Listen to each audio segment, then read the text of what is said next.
You're listening to international investment advisor Doug Goldstein on the Goldstein on Gelt show, the financial show where we'll talk about how you can make the most of your money.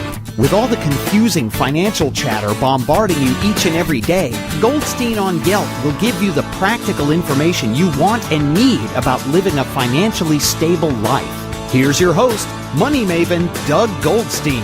Okay, we are back. We are talking to Ron Gallatin, who is a retired attorney, a CPA, and a former managing director at Lehman Brothers. His wife, Meryl, is a prominent philanthropist in Florida.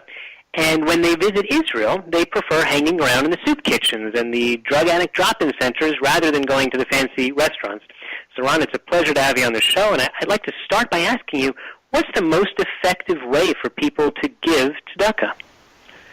Well, Doug, I think the first thing that you do as a donor is you say to yourself, what is it that I'm looking to accomplish? Who am I trying to help? How am I trying to help them? And then it's a matter of looking around and finding, I guess in Israel, the Amutah, or in the States, a 501c3, which is doing exactly what I want and is doing it in the most cost-effective manner. Mm-hmm. Do you find when you look for places like that either they're not doing what you want or they're not doing it in the most cost-effective manner? I think you find both. One of the things that we have found through the years is the fact that as charities get bigger particularly, they lose some of what their original mandate was, and sometimes they're getting bigger for the purposes of getting bigger. Expenses tend to pile up, and what you end up doing is losing the focus on what the original objective was. And then there are other charities which have so many different focuses that the donor, when he gives money directly to that charity, doesn't know exactly where his dollars go or shekel is going. Yeah, that is, I think, probably one of the biggest problems. What ends up, we found, is that the charities, just the bigger ones, are becoming bigger just really for the sake of sustaining the ongoing infrastructure rather than working for the rightful constituency. Well, actually, you'll find many public companies doing the same thing. Sometimes what you end up with is the issues are what is best for management rather than what's best for the shareholders. And one of the things that I think people don't focus on when they're giving tzedakah is the fact that they are the shareholders. The donor is, or the let's say the soup kitchen? No, the donor definitely is the shareholder. The donor is the one whose money is being used, no differently than if he bought an initial public offering of stock. The same way his money would be used by the board of directors of a for-profit company. He's giving money into an entity which is supposed to be making a good investment for him. The investor in a public company, in a for-profit company, is looking to make a dollar return on investment. The investor, as I call him, in a charity, is looking to have his investment, that's the money he gives, spent effectively to accomplish precisely what he wants. And it doesn't always happen that way. Yeah. Now, we've certainly seen that. When people are looking to find an investment or, in fact, a charity, so often they make the wrong decision. My experience personally has been my company helps people who are donating money to Israel. We help them to oversee that. And one of the things we found is we explain to them that sometimes you'll give money, to build a yeshiva or to build a building, and at the end of the day you don't get what you wanted, right? You invested the money and you don't get it. And so we say, listen, we'll be on the ground to oversee it. But at the end of the day, I've had a lot of people turn down this service and say, Doug, that's a great idea. I really wish I could have some oversight, but, well, I know the guy in charge of the charity, or I know the Rosh Yeshiva. I don't think I need that because I trust him. And I always say it's not about trust, it's about competency, right? Whether they can do it. Well, there's been a lot of change in the management of charities and amutahs through the years. If we're talking about the historical, you'll find out that in the States, for example, most charities were run by MSWs, people like Masters in Social Work. What has now tended to happen is that you're having people with MBAs, Masters in Business Administration, ending up running them, because I think that what the donor has to understand, and as does the charity, There is no such thing as a not-for-profit business anymore. All there is a for-profit business is. Now, if that doesn't make any sense, the definition of profit when you're making an investment in a public company is that you make a dollar profit.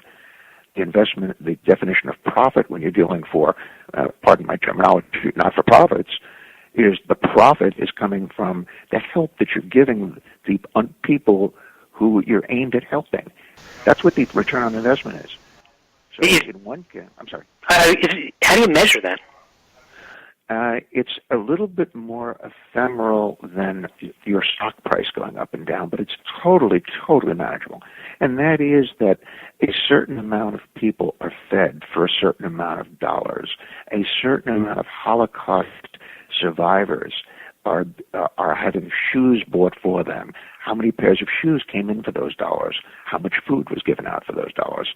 In many ways, if you look at the expenses of a charity, and you see that 37% or 28% is being spent for administrative expenses, that means that only 63 cents or 72 cents is going to help people. So if you look at the expense ratio, you can generally get your first step on how much help is given, how much profit you're getting. Now, the second part of the issue of how your profit is what profit were you trying to get? Was your profit that you wanted to feed people? Was your profit that you wanted to buy shoes for Holocaust survivors? Was your profit that you had youth at risk that you were trying to help? You determine what your profit is. You determine what you're looking for, and then you go out and you find the organization who will give you the biggest bang for your buck. Mm-hmm. We are talking to Ron Gallatin, who's a retired attorney as well as a CPA and a former managing director at Lehman Brothers. He's very involved in charity circles and also specifically in getting people involved in real hands-on charity. He's been explaining to us about how to oversee or how to choose charities to measure whether you're getting the real bang for your buck. So a lot of times you have to make a decision whether you should invest in a small charity or in a large charity. Do you have a rule of thumb, or it just depends on the charity? It depends no differently than the same way if someone asked, would I invest in a small stock or a large stock, a company that is just a startup or a company that's mature. They both have positives, they both have negatives. The same way that I'm sure as a financial advisor, you tell your client that he should buy stock X or stock Y. Not every one of your X's are large or small, and not every one of the Y's small or large. It genuinely is something. You shouldn't buy a stock. You shouldn't buy a bond. You shouldn't accept an asset allocation unless you understand it. It's no different with a charity. Absolutely none. You have to determine what you're looking for, see whether or not there is a charity out there that's doing what you want it to do, and it doesn't matter whether they're large or small. There's a lot of things that economy of scale can accomplish. However, to be large enough for economies of scale, you end up with the fact that you end up with overhead. Can they offset each other? Yes. So I can't give you a hard and fast rule. I really can't. Well, how about some of the overhead, which is really the salary that the CEO of the charity gets, which is sometimes seems so high that people complain. They say, listen, I'm going to give my donation of $1,000, and this guy's going to walk away with $1 million salary. I don't really want to pay for that. On the other hand, they say, well, listen, in order to get that guy to run the organization, you got to pay him $1 million. Is that a reasonable measurement? Well, first, let me start with the fact that the highest paid execs of organization I've ever seen have been more in the 400 to 500,000 range. I haven't seen a seven-digit one. But having said that, I again don't think there's a hard and fast rule. If someone is accomplishing a job, and someone is, and the definition of accomplishment again is how many people I'm helping in a certain way and what it costs per dollar to do it. I don't believe that it is that someone who has to be a volunteer and accept nothing to be the right person to do a job.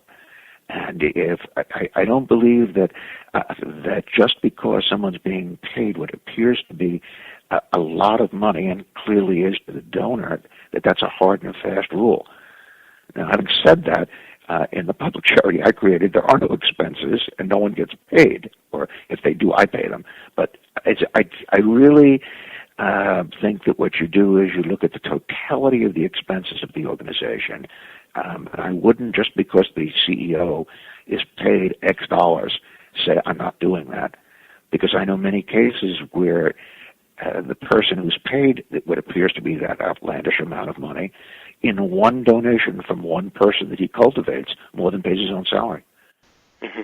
So, in other words, that's not the basic measure you would look at. You'd look at the overall expense ratio to keep the charity going compared to how much actual money goes to the ultimate recipient. That's to me, that's the whole story. I gotcha. Okay, Ron, we're just about out of time. We've been talking to Ron Gallatin, who's an attorney, a former Wall Street guy, and very involved in charity. But in the last minute, could you just tell us what is HandsOn Tzedakah that you're involved in, and how can people learn more? Well, the HandsOn Tzedakah I created, I guess about 7 or 8 years ago, and it had a very simple philosophy. Let me first, so if we're running out of time, they can find it on the web on www.handsontzedakah.org, and we spell HandsOn Tzedakah, HandsOnTzedakah.org, one word. And what the simple thing was, and after years of having done fundraising, I've determined that the two things that stop people from giving money is the expenses and the not knowing where it's going. So simply put, my wife and I pay 100% of the expenses, so everybody knows every dollar they give goes to help people. And number two, we seed all of the projects, and every project is expandable. And the money that we raise from other people goes specifically to what they want it to.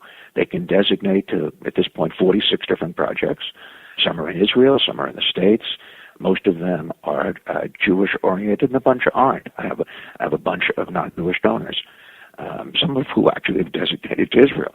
But the reality is that we go out, we find the causes that the other charities aren't funding because they've fallen below the radar screen. So back to your question of large and small, we fill that intermediate gap, and we've tried to find people who have no expenses of their own and are helping other people or organizations who have low expenses. Same test that I mentioned a moment ago that I would use as an investor if I were making the investment, because everything we take in my mind, there is a responsibility to treat as public funds. As it's not mine, it's a fiduciary obligation. In 20 seconds or less, we are out there looking for safety net issues. We are looking for people who are having problem paying their bills, people who are elderly and aren't being taken care of, youth at risk, and unfortunately we've had to spend money, obviously, over the last few years on victims of terror, predominantly in Israel, but we even help people in Katrina hurricane, and we also help people in Guatemala. So I think everything on the website is pretty well organized. It'll give you a feel of what we do and why. And if anyone wants to learn any more, hopefully the website will answer, or my number and email address are sitting there. Okay, Ron Gallatin with HandsOnTzedakah.org. Thank you very much for your time. This was really quite enlightening. Thank you.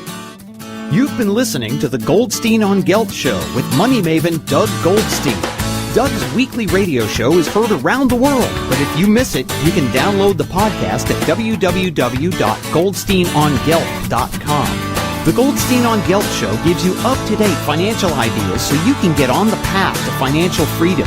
If you'd like your questions answered on the air or off, send Doug an email to doug@profile-financial.com.